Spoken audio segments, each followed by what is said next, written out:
Más textos disponibles en Simba. Lector. Toma este cuaderno de 32 páginas breves, firmadas por el gran poeta Leopoldo Lugones. Vete con él a casa, y, si es una noche polar como esta, deja que sople afuera el viento helado. Acércate a la luz apacible de tu lámpara, siéntate frente a la dilecta compañera que te aguarda, abre el cuaderno e invítala a que te escuche. Cuando hayas terminado la lectura de los 7 cuentos de su contenido, que son 7 obras maestras en su género, ella te agradecerá sin demostraciones la inefable emoción estética experimentada, amándose y amándote silenciosamente un poco más. Los pastorcitos. Pedro era un muchacho muy listo, aunque rústico, pues había pasado 7 de sus 15 años guardando las ovejas de su padre, un pobre hombre con muchos hijos y cuya mujer vivía enferma. Todos los hermanos de Pedro trabajaban, excepto el último, muy pequeño aún. Así, no es de extrañar que el chico fuera tan serio como servicial, aunque no sabía leer ni tenía idea sobre la civilización. En cambio poseía otras habilidades. Silbaba muy bien imitando a todos los pájaros. Manejaba la onda con singular destreza. Conoce a fondo los senderos del bosque y los atajos de la montaña, y no había fruta cuyo sabor ignorase. Además, se sabía las flores de corrido, chapurreaba con bastante soltura el idioma del arroyo, que sea dicho de paso, era terriblemente embrollado cuando le daba a este por meterse guijarros en la boca para tartamudear, al revés de Demóstenes. Le estimaban en todos los nidos por su honradez, y por su habilidad le temían en las colmenas. No está de más añadir también que ordeñaba muy correctamente las ovejas cuando era menester, que nadie mejor que él podía dar noticia de los más suculentos pastos y de las más eficaces hierbas para curar los males de sus subordinadas. Estas, le correspondían con aquella beata docilidad a la cual deben el rango que ocupan en ciertas metáforas religiosas y literarias. Si Pedro conoce el valido de cada una conoce a la voz de Pedro con encantadora perfección.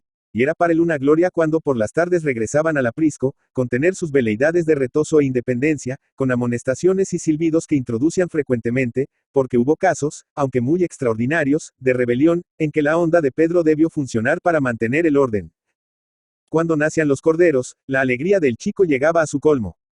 Con qué solicitud les cuidaba y protegía, corrigiendo la inexperiencia de las madres jóvenes, remediando la indiferencia de algunas, compartiendo por la noche su mezquina camita con los recién nacidos que se extraviaban del corral cercano y le buscaban vacilantes sobre sus patas temblonas, con los huérfanos que les lamían la cara tan triste y silenciosamente, a la luz de la luna. Aquellos animalitos eran una especie de hermanos suyos, más queridos que los otros, porque eran más inferiores, y al mismo tiempo algo así como hijos, según entendía eso el muchacho en el temeroso titubeo de su pubertad inminente. 7 años llevaba Pedro de vivir con la majada desde el alba hasta la noche. Si había visto el nacer corderos. De algunos era hasta abuelo ya, según le parecía. Pero resultó que con los años, variaron profundamente las ideas de Pedro, sin que él se diera cuenta de ello. Ahora, como estaba más vigoroso, era más bueno. Le gustaba menos correr, sin duda porque comenzaba a pensar. Ya no hablaba solo, pero recogía flores para la Virgen que estaba ala en la casa, en su nicho, junto a la cama de madre. Mientras las ovejas pasean por las cañadas verdes, él, recostado bajo algún árbol corpulento, en la silenciosa apacibilidad del campo, si no dormía, inventaba cuentos para quién. Para nadie quizás, pues no los refería a los otros niños. Y mientras su pensamiento trabajaba, como era laborioso, empleaba sus manos también en algo útil. Solo que en vez de fabricar trampas de pájaros como antes, estaba ahora ocupado con mucho ahínco en la construcción de una flauta. Estas aficiones musicales de los últimos tiempos, coincidieron con un notable aumento de sensibilidad. Pedro, que había sido siempre un intrépido cazador, sentía lágrimas en los ojos ante una urraca que su hermano menor tenía cautiva. Cuando una personita de 15 años, que no sabe leer y que no tiene ni ideas de ningún género sobre la civilización, recoge flores en vez de hablar sola, inventa cuentos que no cuenta a nadie, fabrica una flauta y llora por los pájaros cautivos, se puede asegurar que algo grave acontece. Ahora bien, lo único grave que puede acontecerle a uno cuando tiene 15 años, es enamorarse. Pedro estaba enamorado, entonces. No lo sé, amiga de mi corazón. Más oye con interés lo que sigue de la historia, y sobre todo no se lo preguntes a nuestro pastorcito, porque él en verdad no sabría responder. Enamorado. ¿Y qué será eso de enamorado? Contestaría Pedro de seguro. Pero como no es el nombre lo que forma la cosa, continuemos narrando, y digamos que en la vida de Pedro había algo no expresado aún en estas líneas, por considerarlo trivial, cuando tal vez resulte interesantísimo. Solía Pedro encontrar en sus peregrinaciones una pastora de las cercanías, menor que él, pues contaba apenas 12 años. Era una niña tan desmirriada y pobre que daba pena y tan tímida que daba risa, pues era casi tonta y por todo lloraba. Pedro, que empezó por querer adiestrarla en topografía, botánica y ornitología, debió renunciar bien pronto, descorazonado por esa candidez eternamente resuelta en lágrimas. La abandonó, se alejó de ella, tomando por otros senderos, aunque sin negarle su ayuda si llegaba a encontrarla en trabajos para recoger las ovejas, o llevar los corderos recién paridos, cuando eran más de 2 y la noche se aproximaba. Ahora bien, habían transcurrido justamente 4 meses sin que los niños se vieran, cuando una mañana, a la hora en que el sol comienza a apretar y las ovejas buscan la sombra de los árboles para efectuar la rumia, Pedro vio venir a la pastora por el mismo camino que él trajera horas antes, y lo que nunca, sintió una alegría. Al fin, por tonta y fea que fuese, su ausencia se había hecho notar en aquel bosque tan solitario. Los niños se dieron los buenos días sin aspavientos ni transportes, con cierta seriedad que les molestaba sin que supieran por qué. Y entonces Pedro notó que la chica, si bien continuaba siendo tonta, no era fea ya como 4 meses antes. Esto le puso, francamente, de mal humor. ¿Por qué? Tal vez porque ahora tendría que reconocer en ella cierta superioridad. Pedro era demasiado altivo para sufrirla de buen grado. Como se sentía inquieto por aquella circunstancia, fue impertinente. Estás más gorda, Juanita, la dijo, y ya no tienes los ojos lagañosos, como antes. Ella se limitó a sonreír, porque lo sabía, y además para que se le viera bien la boca, que estaba muy roja, y los dientes muy lindos y muy blancos. Pedro notó perfectamente aquel ingenuo despliegue de atractivos, y su molestia subió de punto. Y veo que juntas flores, añadió por decir algo, indicando una margarita que llevaba en el corpiño. Sí, como tú, respondió Juanita. Pedro refunfuñó. Es que ahora ya no junto más flores. La niña volvió a sonreír. Mira, también, le he puesto a mi cordero una cinta colorada en el cuello, y un cascabel. También, reflexionó Pedro, ¿acaso él había tenido nunca corderos con cintas y cascabeles? La pobrecita empezaba ya a disparatar como de costumbre. Y el muchacho cortó bruscamente aquel diálogo. Adiós, Juanita, me voy para el arroyo. Adiós, Pedro. La había llamado Juanita al despedirse, y antes, cuando era más chica, la decía Juana a secas. Y habría imbécil como él. Pues no le había dicho que se iba al arroyo, cuando su despedida no era más que un pretexto para ocultarse. Bueno, con no ir estaba todo arreglado. Sin embargo fue. Y pasaron de esto muchos días, y los muchachos seguían encontrándose, y no obstante su afirmación de la primera vez, Pedro juntaba flores con Juanita, y la contaba todos los cuentos que había inventado en la soledad de las deprimentes siestas, y se lavaba la cara todos los días, y se encontraba lleno de un valor sobrenatural para saltar los precipicios y escudriñar las cuevas de la montaña. Como era buen filósofo, se había dado cuenta de que todo cuanto experimentaba tenía por causa un irresistible deseo de dar un beso a la pastorcita. Estaba seguro de que no se lo negaría, y dudaba. Y todas las mañanas se decidía, y todas las tardes regresaba sin haber consumado su decisión. Semejante estado, le desmejoraba visiblemente y Juanita le preguntaba inquieta, ¿por qué está siempre tan pálido? El chico no respondía, pero el alma le temblaba en los labios y los ojos se le ponían más oscuros. Aquella boquita roja que le hablaba con tanto cariño, era la causa. Mas, ¿acaso su dueña le entendería si lo confesara? Era tan tontuela que probablemente se iría a reír. Los días pasaban así, angustiosamente largos, sin que nada pareciera intervenir en favor de Pedro, cuando una tarde el amor hizo un milagro. He aquí cómo ocurrieron los sucesos. Juanita volvía para la casa con 2 corderos nacidos ese día. En verdad los nacidos eran 3, y su compañero la ayudaba, como de costumbre, cargando el tercero. La tarde olorosa sobrenaturalizaba el bosque con su matiz violeta. Ala, en el horizonte de la montaña, negra ya, se exhalaba la noche. Los niños, demasiado llenos de alma, no podían hablar. Una temblorosa angustia les enfriaba los dedos. Del cielo límpidamente enorme, el crepúsculo enviaba un adiós a las vagas desolaciones del paisaje. Una tarde más, pensaba el muchacho. Una tarde de pena como las anteriores, como las otras, en la eterna impasibilidad de aquel cielo que insinuaba tantas cosas sublimes, de aquella tierra tan obstinadamente entregada a la cálida incubación de sus gérmenes. De pronto, la niña lanzó un grito. Pedro emergió de la hondura de sus sueños, con una sacudida. Juanita se había dejado caer sobre una piedra, a la orilla del sendero, y con rostro afligido enseñaba al chico su pie desnudo en cuyo talón asomaba una gotita de sangre fresca. Vamos, no era nada grave, una espina que le extraería con cuidado. Arrodillóse ante la pastorcita, tomó en sus manos, delicadamente, el pequeño pie, y examinó la herida. Sería injusto no alabar de paso el heroísmo de Pedro, pues aquel incidente adquiría para él la solemnidad trágica de un desastre de universos. Por una espina, sí, por una espina, pero el piececito que tenía entre las manos era tan nervioso y la espina había penetrado tanto. Con los dedos no podía extraerla, pues apenas sobresalía de la epidermis. Tendría que emplear los dientes y quizá Juanita se desmayara de dolor. Juanita se mostraba muy valiente, y accedía a la operación de buen grado, lo que dio a Pedro el valor necesario para afrontar el trance.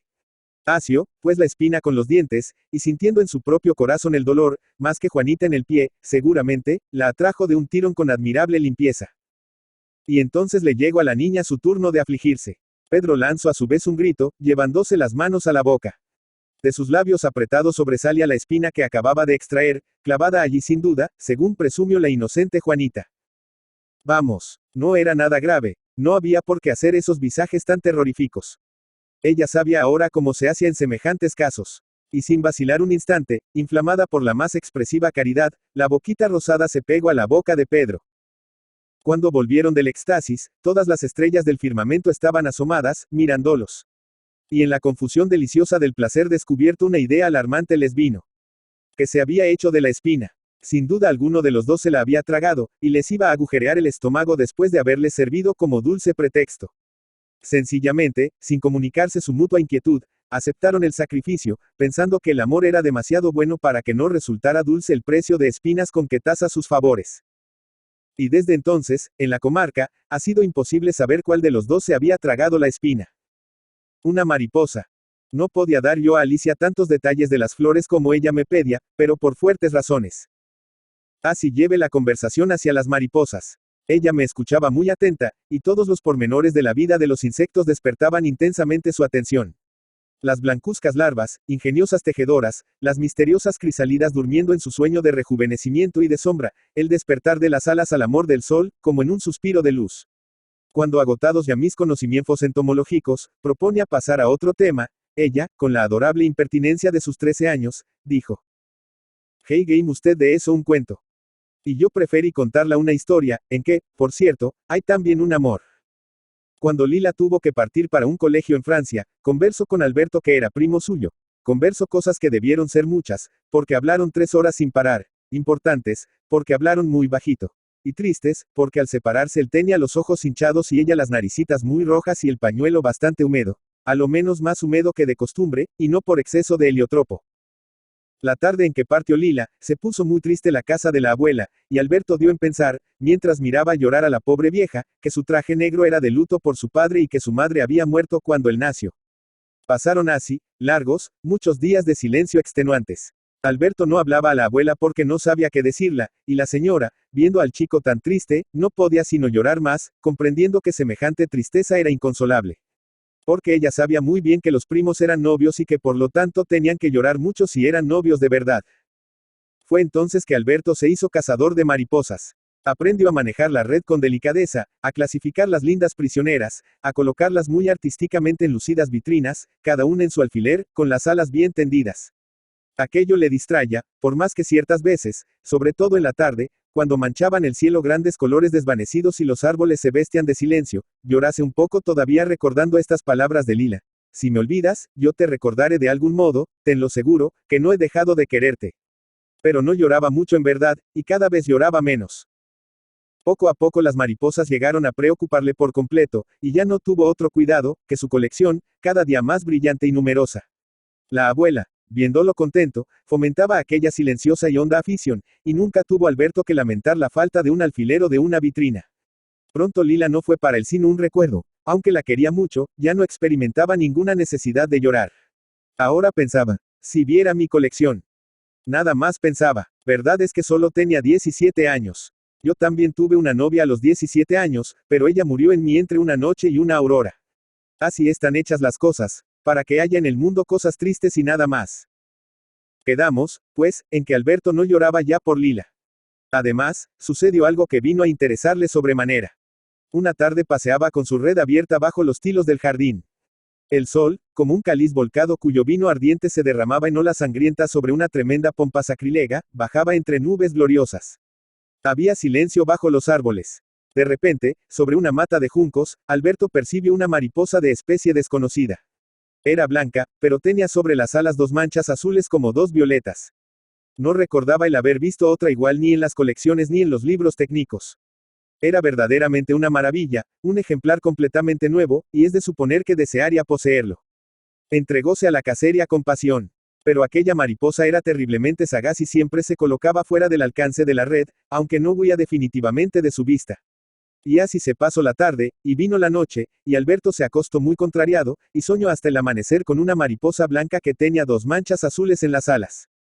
Y al otro día volvió a encontrarla en el mismo sitio, persiguiéndola otra vez infructuosamente y volviendo a soñar con ella. Por fin, el tercer día, después de 1 hora de carreras tan inútiles como las anteriores. Si estuviera Lila, pensó, me ayudaría a tomarla y yo no sufriría así. Justamente entonces la mariposa vino a colocarse muy cerca de él, sobre una madreselva. Arrojó la red y lanzó un grito de júbilo. Estaba presa. La abuela admiró mucho a su vez el hermoso insecto, que inmediatamente fue elevado en un largo alfiler, con las debidas precauciones, para no ajar sus bellas alas.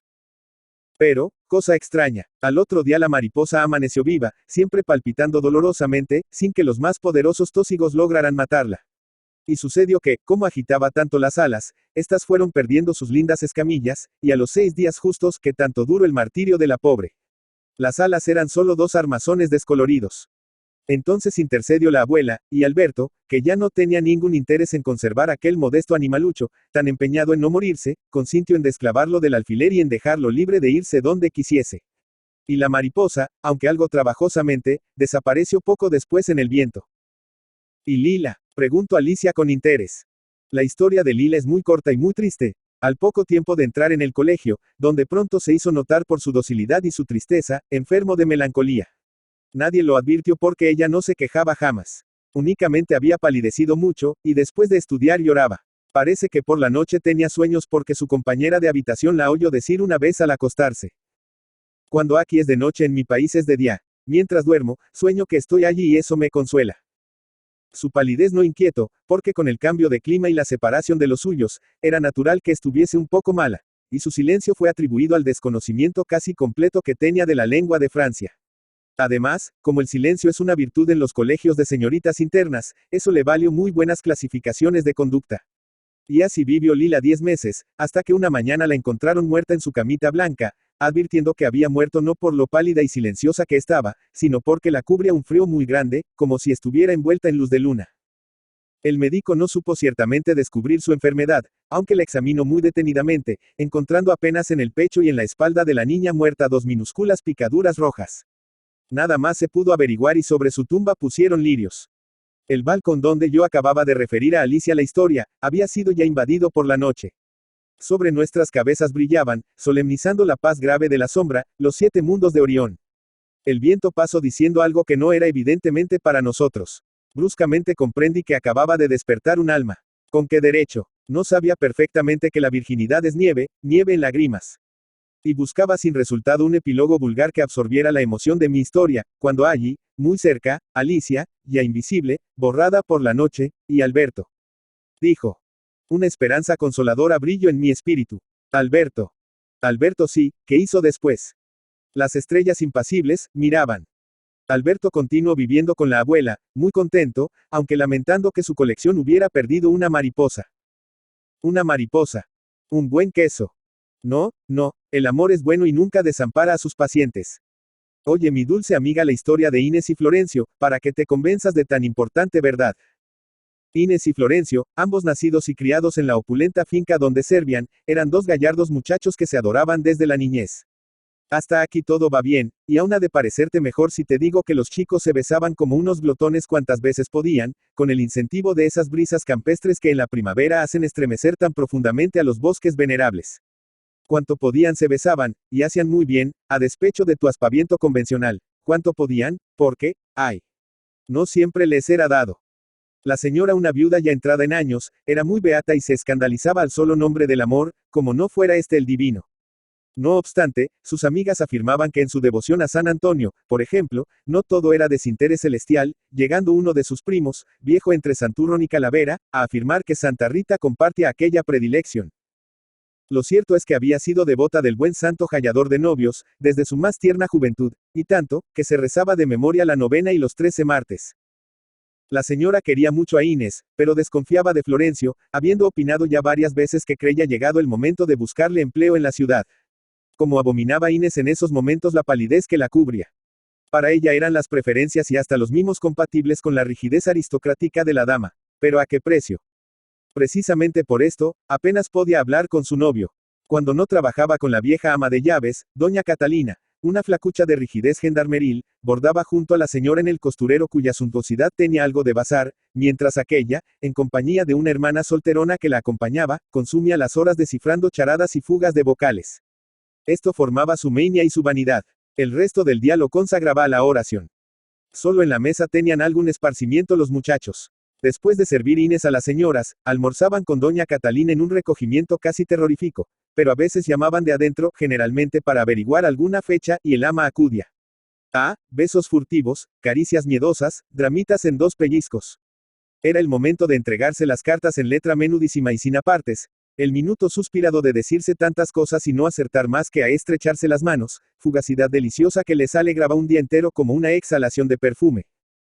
Ahora bien, cierta ocasión de esas, Inés y Florencio tuvieron un gran disgusto.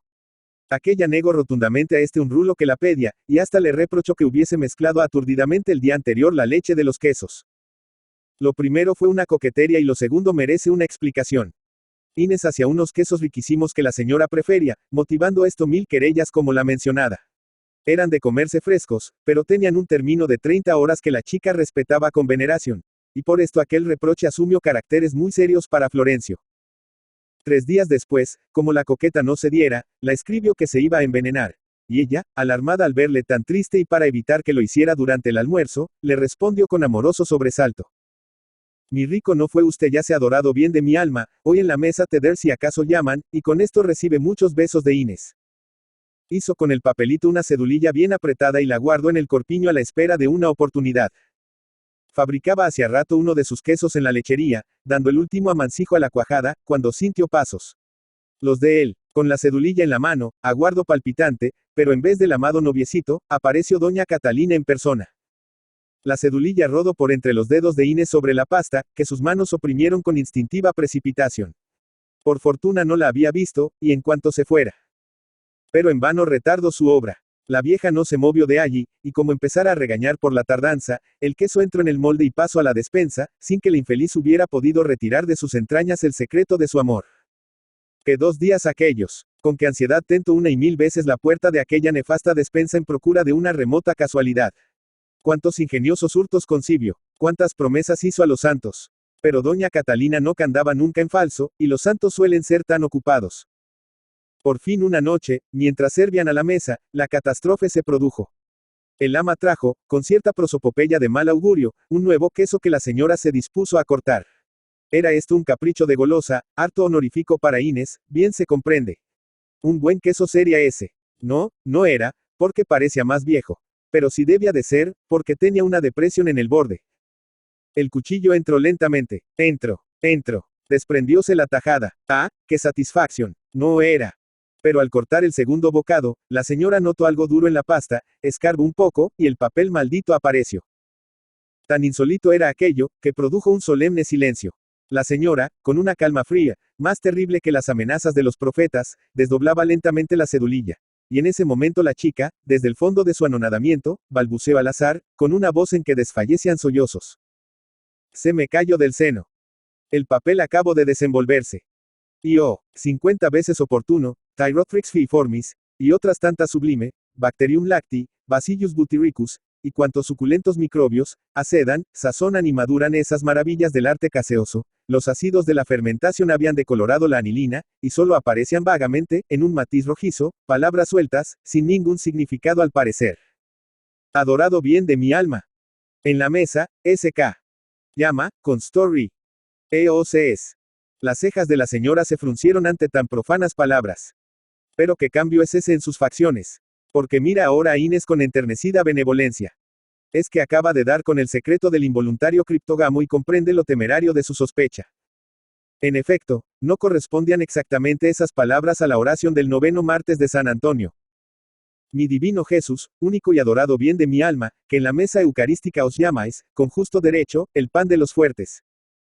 Chica ejemplar, se pasaba copiando oraciones durante sus asuetos, quien lo creyera. Reprenderla, nunca, pues a qué mayor gloria podía aspirar un queso. Y desde entonces, bajo la advocación complaciente del beato Paduano, mi patrón querido, qué besos, qué locos besos se dieron los chicos al almorzar. Pluma al vento. ¡Qué gran payaso aquel, Paz, Ki!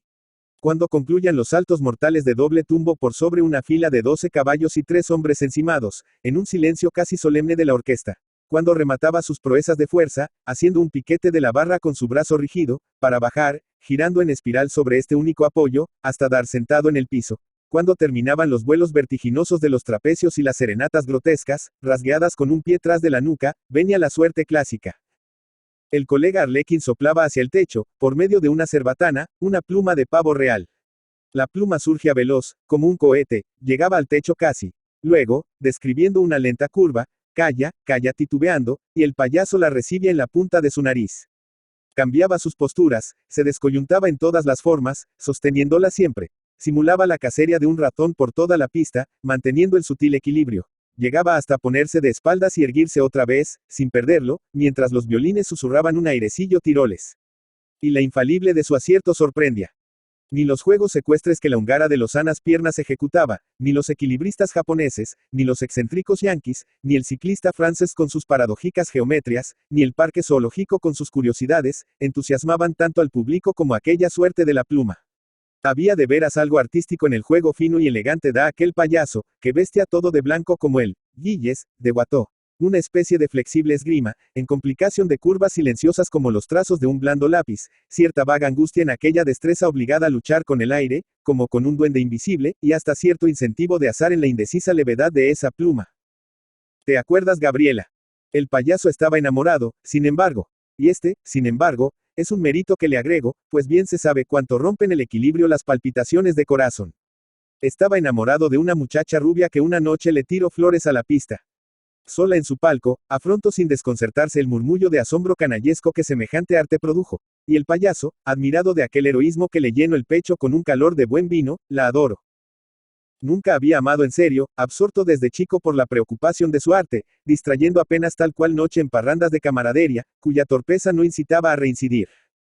Pero aquella muchacha galante, con su excesivo perfume de flor estrujada, su fugacidad de capricho y sus intrínsecas maldades de ponzoña, le enloquecía. Llegó a querer todos sus artificios más que sus encantos, las falsas ojeras, el carmín comprado, el lunar postizo y hasta el ceseo que acaramelaba sus palabras. Y el idilio duró un mes, al cabo del cual tuvieron una disputa. Berta sostuvo, se llamaba Berta, que aquello de la pluma no podía ser. Que tenía un peso en la punta y por esto calla también, o alguna pega, o algo, que sabía ella. Nunca había estado en circos. Dijo 1000 disparates hirientes, y por último sostuvo que debía tratarse de un imán. En vano intentó su amante disuadirla, riendo de sus tonterías al principio, después ofendido hasta el alma por esa duda.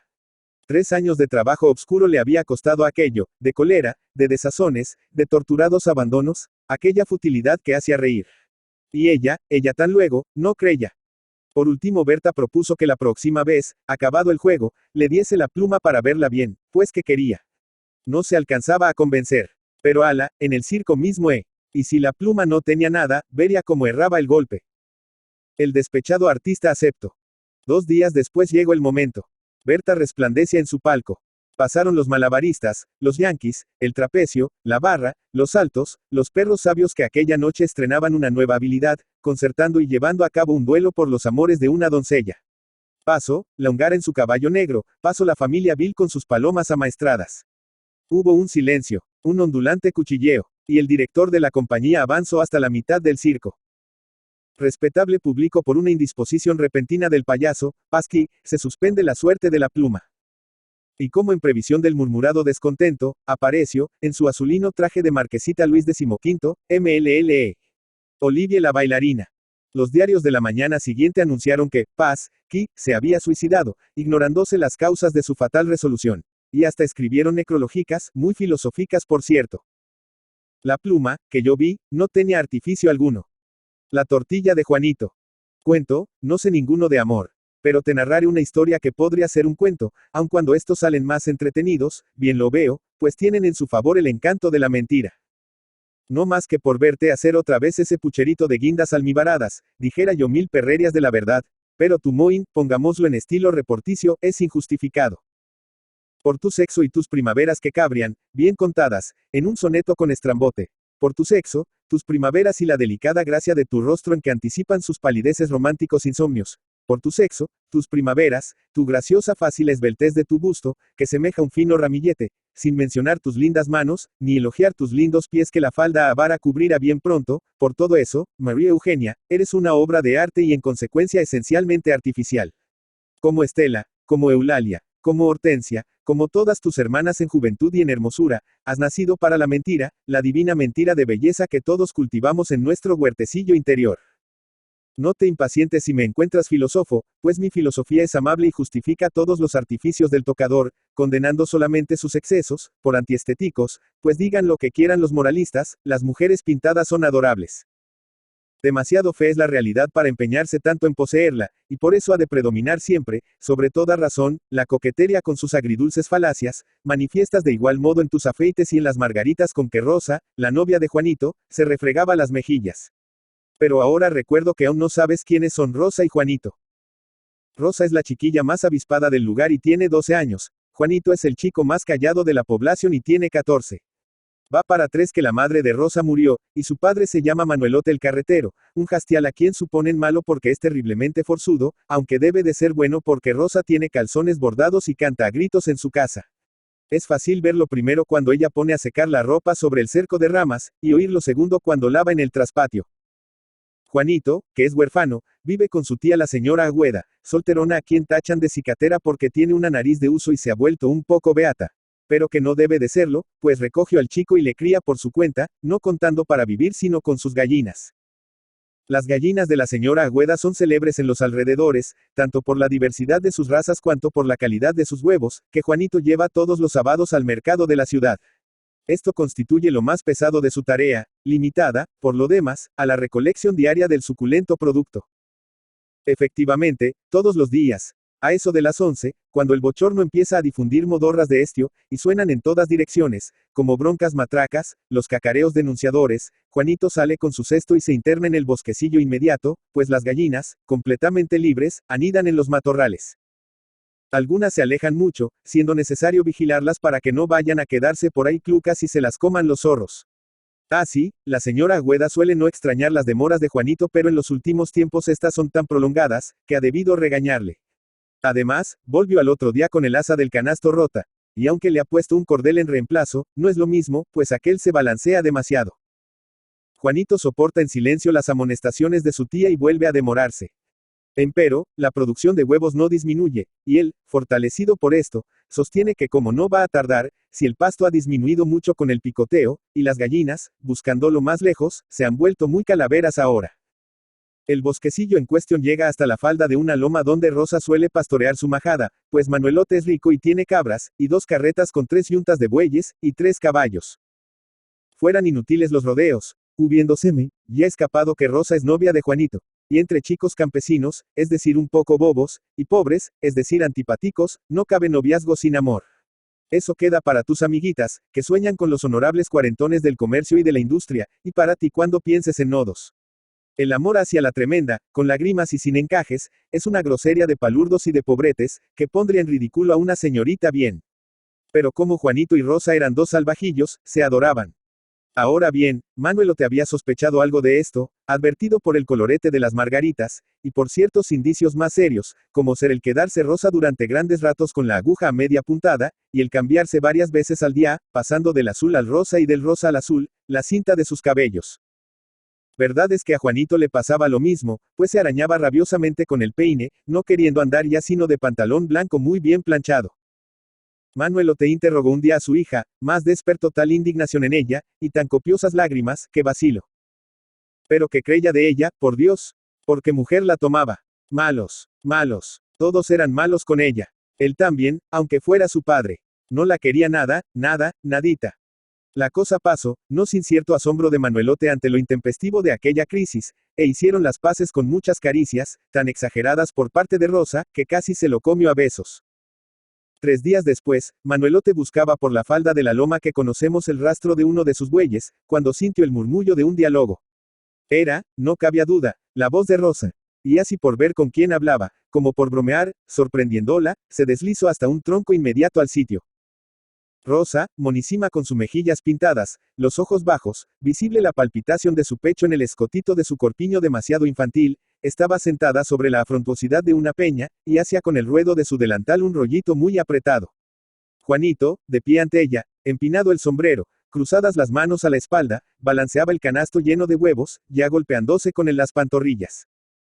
Rosa hablaba. ¿Para qué se lo hacía decir tanto? Sí, le quería y pensaba mucho en él. Tenía una estrellita para pensar en él cuando le venía la tristeza de la tarde. ¿Y el beso que me prometiste ayer? Suplicó Juanito. Hubo una larga pausa. ¿Y el beso? Volvió a preguntar el muchacho. Acometió a Rosa un temblor tan fuerte que casi la hizo caer, y bruscamente rompió a llorar.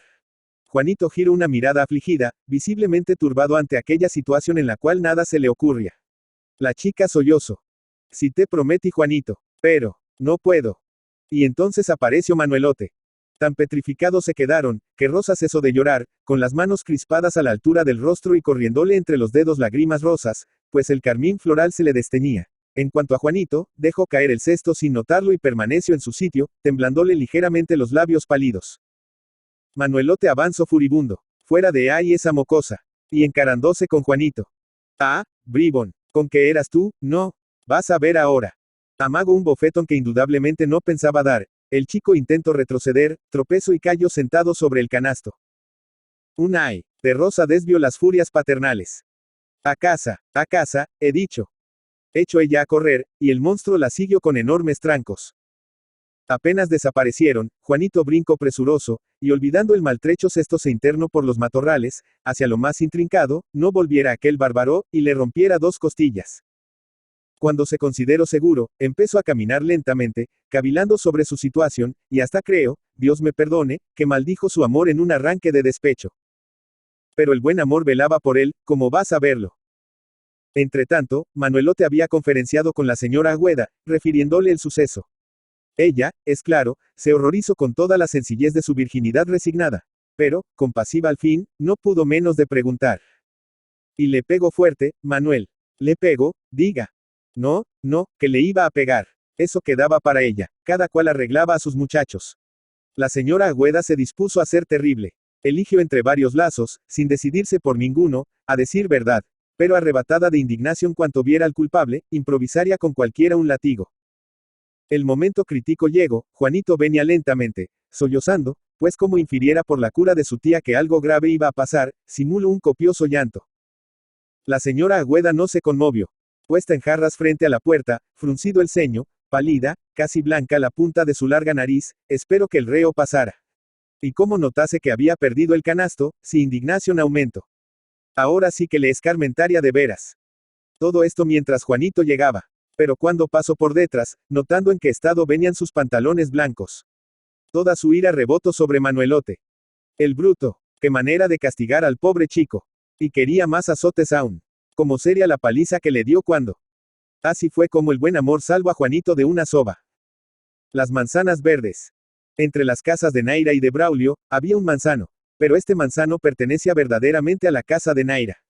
Braulio y Naira eran 2 pequeños campesinos que se amaban. Amabanse, pero eran desdichados. Pues Naira vivía minuciosamente vigilada por la tía Miseración que era también su madrina y que la había criado.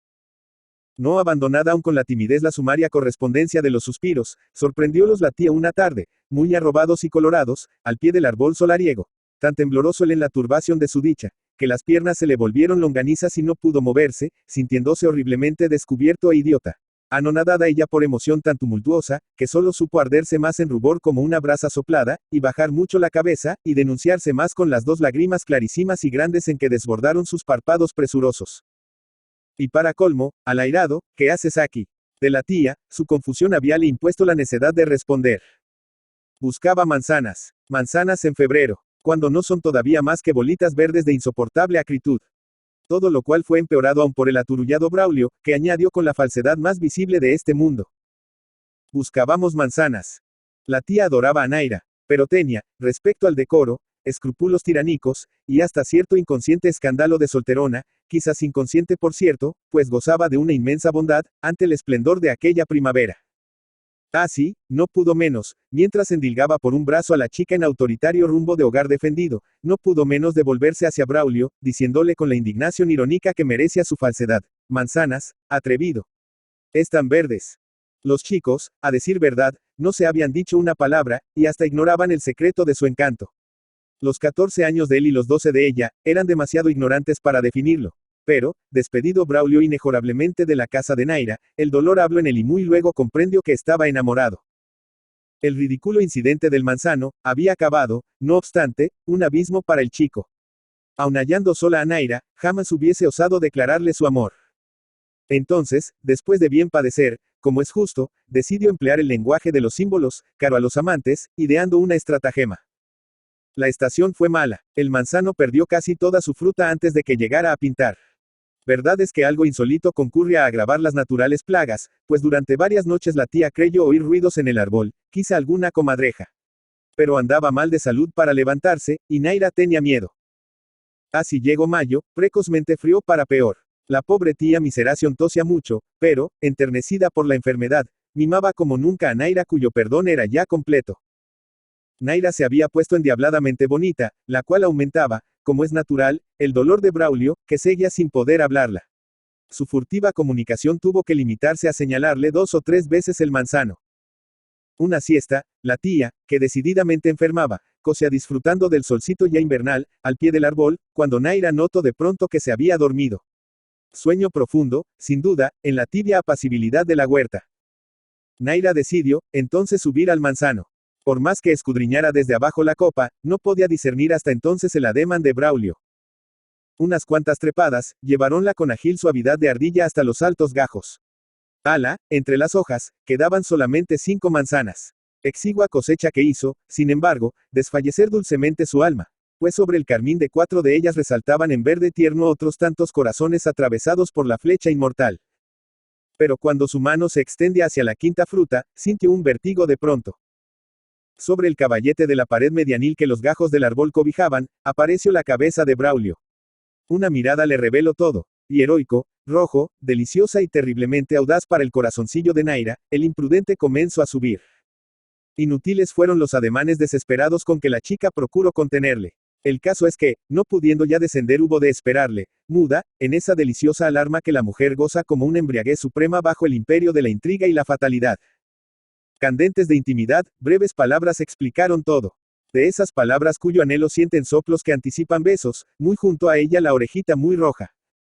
El trepo durante las pasadas noches al árbol, buscó al tanteo las frutas, pegó sobre ellas los papelitos destinados a impedir la coloración del punto que cubriesen, para declararle así su amor, con galantería pastoril, en la noble madurez de las manzanas. Ah, y también se había vengado. Podía verse esto en la única fruta no cortada aún por Naira. Resaltaban sobre ella, en efecto, en zurdas letras, estas palabras: la tía, y al lado mismo una calavera con las 2 tibias de rigor. ¿Cómo resistir al beso que merecían, sin duda, tan buen amante y tan graciosa ocurrencia? ¡Ay! Pero aquel beso provocó una catástrofe. Pues sin que supieran cómo, hete aquí que, al unirse sus labios, Naira dejó escapar de su regazo las frutas. Al cuádruple golpe despertó la tía. Y recogiendo el cuerpo del delito, afortunadamente la manzana vengativa quedaba en poder de Braulio, levantó la cabeza. Bastaba la pintura de las frutas para revelarle todo, así es que hubo de prenderse en gran cólera.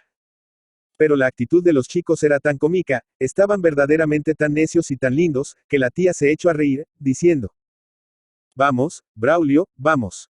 Tira la otra manzana, aquí sí que se hunde a toda la felicidad. Entonces Naira tuvo una inspiración. Arrebató la fruta a su compañero, y de un mordisco se comió la injuriosa figura. La tía, sin embargo, perdonó todo, a cambio de la verdad.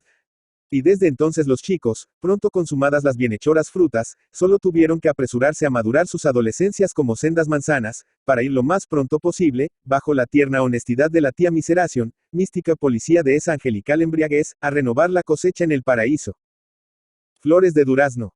Junto al rancho medio arruinado, hay 3 durazneros de avanzada edad, que tiritan de frío al vientecillo de la tarde, porque la escarcha los ha dejado completamente desnudos. El campo, amarillento en la extenuación de sus hierbas marchitas. La casa color de tierra, bastante ladeada, como un animal que cojea. Los árboles deshojados, cuyos varillajes recuerdan vagamente destrozados miriñaques del tiempo ido. La inmensidad del horizonte, del cielo claro, bajo el cual se fatiga el silencio, sugieren indefinibles tristezas. El calor prematuro de los últimos días no ha podido conmover la austera taciturnidad de los campos, que continúan pensando en la muerte.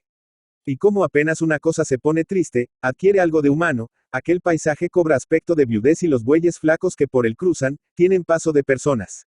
Una carreta ha puesto el colmo a esa melancolía de la triste campaña.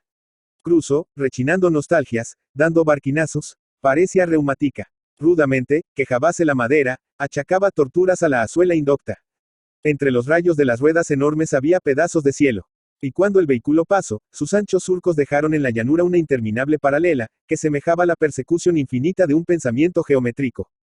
Aquello está decididamente melancólico. Lleva mal cariz la meditación de las cosas. Por el lejano camino, el polvo reseco se arremolina con bruscos giros, baila la tromba en pequeño, furioso, más deshecho, a poco andar, en la aburrida lagitud del ambiente. Pero, no hay algo que se mueve bajo los árboles desnudos, allí, cerca del rancho, al amor de la perezosa resolana. Diríase que son la muchacha dueña de casa y un mozo, que de seguro no pertenece a esta. Tomados están de las manos, y parece que respetan el vasto silencio de las campiñas, pues no hablan. No hablan, porque tienen los labios ocupados en una deliciosa ocupación. Usted, señorita, creerá que se están besando. Yo no lo sé, pero es lo cierto que los viejos árboles, quienes, no obstante su grave aspecto, sienten la inquietud del extemporáneo calor, a la muchacha, que acaba de apoyarse en ellos distraídamente, los viejos árboles le han cubierto las manos de besos en forma de florecillas rosadas. Y este año ya no habrá frutos. Es decir, duraznos, a los menos. Leopoldo Lugones. Leopoldo Lugones, Villa de María del Río Seco, Córdoba, 13 de junio de 1874 Tigre, Buenos Aires, 18 de febrero de 1938, fue un poeta, ensayista, periodista y político argentino. La actividad literaria y política de Lugones comienza en Córdoba, con su incursión como periodista en El Pensamiento Libre, publicación considerada atea y anarquista, y participa en la fundación del primer centro socialista en esa ciudad. En esa época publica poesía con el seudónimo de Gil Paz. Poco después, ya en Buenos Aires, se une al grupo socialista que integran, entre otros escritores, José Ingenieros, Alberto Gerchunov, Manuel Baldomero Ugarte y Roberto Pairo, y escribe de manera esporádica para varios medios, entre los que se cuentan el periódico socialista La Vanguardia, y el periódico roquista Tribuna.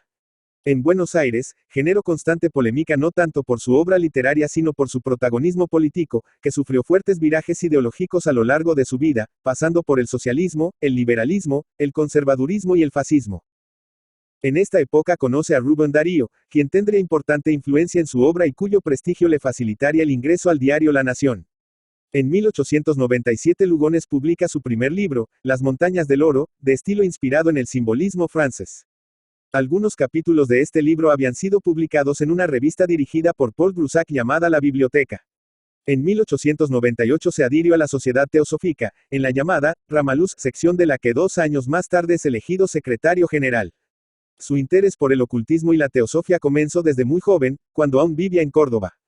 Entre 1898 y 1902 escribió 4 ensayos, Acción de la Teosofía, Nuestras Ideas Estéticas, Nuestro Método Científico, y El Objeto de Nuestra Filosofía, para las revistas Filadelfia, Buenos Aires, y Sofía, Madrid, en donde expone las principales ideas teosóficas sobre la ciencia, el arte y la filosofía.